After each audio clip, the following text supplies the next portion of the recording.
A former teammate said he was unquestionably the NFL's best player in the 70s. Now, I don't want to take anything away from the other studs on that team, but Mean Joe Greene was part of the foundation for the Steelers dynasty. Joe Greene's the most important player in the history of the Pittsburgh Steelers. Because up until the moment he existed, it didn't exist before.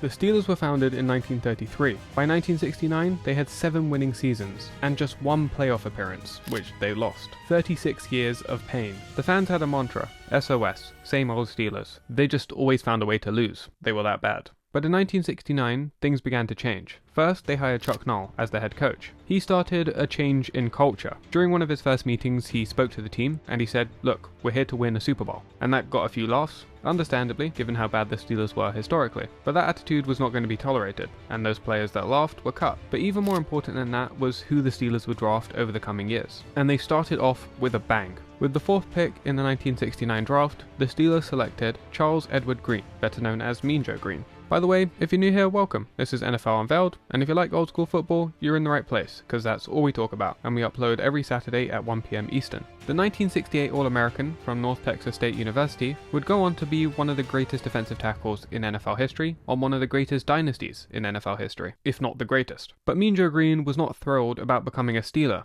I did not want to be a Steeler. This was because he simply hated losing. I mean, really hated it. He was ejected from 2 games in his rookie year. He got so mad in a game against the Eagles that after they got a first down, he took the ball and just threw it into the stands. And during another game, he took his helmet and threw it in frustration. It hit a goalpost and shattered. And apparently this kick was delivered because his opponent kept holding him. He once told Sports Illustrated, "I have at certain times had violent urges." That's probably not a guy you want to cross. But in his rage, it made it clear to his teammates, we are here to win, and that's the most important thing. And that really got everybody to buy in. As future teammate Lynn Swann would say, if you were giving less than 100%, he let you know one way or the other. So he became a leader in that locker room, which was really needed. And when there was a controversy around starting Terry Bradshaw or Terry Hanratty, Greene made it clear Bradshaw was their guy, and everybody listened. That was the kind of respect he commanded. But it wasn't just his teammates that listened. During one game against the Oilers, in the final seconds of the game, the Steelers had already lost at this point, Greene yelled at the quarterback, Dan Pastorini, "If you come into the end zone, I'll beat the crap out of you." That game ended on a quarterback kneel. Sometimes this passion went a bit far. Once, after a clean block by a guard, Greene turned and kicked him in the, Yeah, I can see why they call him mean. You might say this anger is bad sportsmanship, and a kick to that area is a bit far. But what was also clear was Greene's love for the game. If he felt the team wasn't putting in the same level of effort, if he was playing badly, or if the other team was holding him, for example, it really bothered him. Again, he wanted to win, and that's why you play, right? But in his first 3 years, the Steelers were still losing a lot. So he had to be a leader, not just off the field, but on it as well. No problem, because that was something he already did. His college team went 5-14-1 the previous 2 seasons before his arrival, and improved to 23-5-1 the 3 seasons he was there. This was a D-line during Greene's time that limited opponents to 2 yards per rush attempt, and because of that, the defense got the nickname Mean Green. That's also where the mean in Mean Joe Greene came from. As he entered the league, he had to carry the load again, but there were actual doubts about the rookie. Some scouts noted the lack of discipline and his weight. A Sports Illustrated article put it kinda bluntly, saying he arrived to his first practice fat and late. The fans and media also questioned this relatively unknown player. While Greene was so physically overpowering with his speed and strength, it didn't really matter what they thought. Despite being a big guy, he was fast. He jumped through the gap so quick one time that he took a handoff away from the quarterback.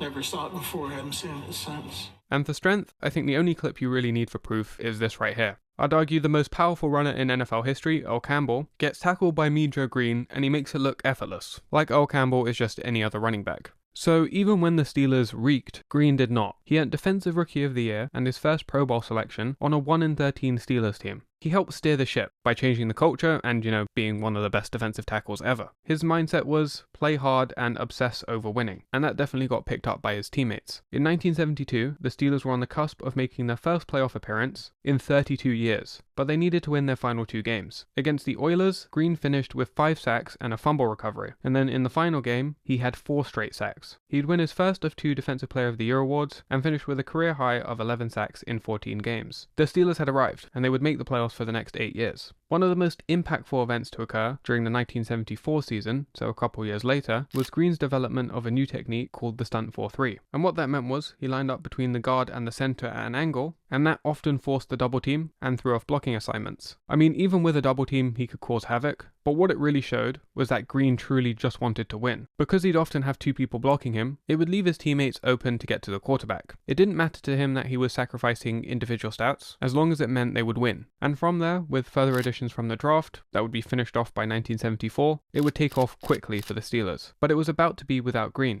After a tough loss in Week 12 of 1974, Greene then watched the Dolphins dominate the Bengals the following evening, and the Dolphins looked ready for a three-peat. The Steelers had made the playoffs the last 2 years, but they hadn't seen ultimate success, that being the Super Bowl. And at that point, Greene was ready to quit. He went to his locker room the next day, packed what he needed, and then headed to his car. He was done. But as he was making that walk, he was thinking, I hope somebody stops me. And thankfully, Lionel Taylor, the receivers coach, stopped him and talked him out of it. The Steelers would go on to win their first of 4 Super Bowls that year, and Greene was really important in that run. The stunt 4-3 was used to, quite literally, stunt O.J. Simpson in the divisional round, holding him to just 48 yards. The Steelers then held the Raiders to just 29 rushing yards in the AFC Championship game, and finally just 17 rushing yards on 21 carries in the Super Bowl against the Vikings. Greene also had an interception and a fumble recovery in a 16-6 victory. So the Steelers had been building this team for the last 5 years, and now they were finally ready to become the dynasty that would dominate the next 6-7 years of the NFL. But in 1975, Greene would suffer from nerve damage in his arm and shoulder. So it was like he was there from the beginning, he gave 100% for every game, and he was a big reason they were so successful, and now just as they're becoming this powerhouse, it looks like he's done, or at least not going to be the same player. And you can see the injury quite clearly when Lynn Swann was knocked out of the Super Bowl and Greene tries to carry him off. One of his arms is literally just not working, so he can't carry Swann off himself. And then in 1976, he would miss the first 5 games due to injury, and Terry Bradshaw also missed those games, so the Steelers went 1-4. The playoffs looked out of sight, and there were just doubts whether Greene could return to his peak performance. So how did he respond? Well, he led the defensive line in tackles, and that year the defense would be ranked number 1, as they held teams to less than 10 points per game, and the Steelers went on a 9-game winning streak.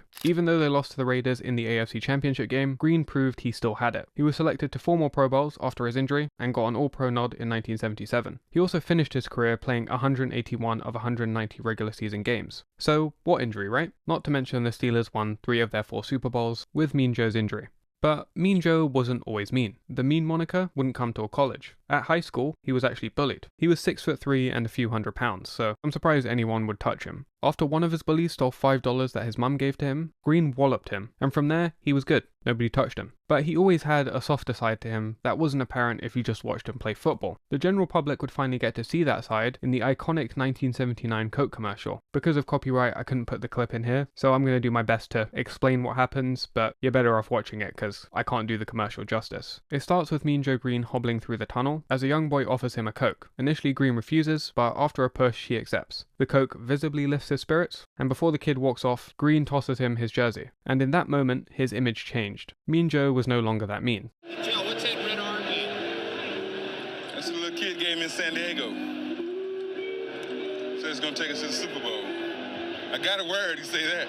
Although he continued to be a menace on the field. The 2-time Defensive Player of the Year, 10-time Pro Bowler, and 5 first-team All-Pro would become just the 3rd player to have his jersey officially retired by the Steelers. And he'd seal his post-football career working with the Steelers scouting department, winning 2 more Super Bowls as a member of staff, becoming the only former player to be involved in all 6 Super Bowl wins.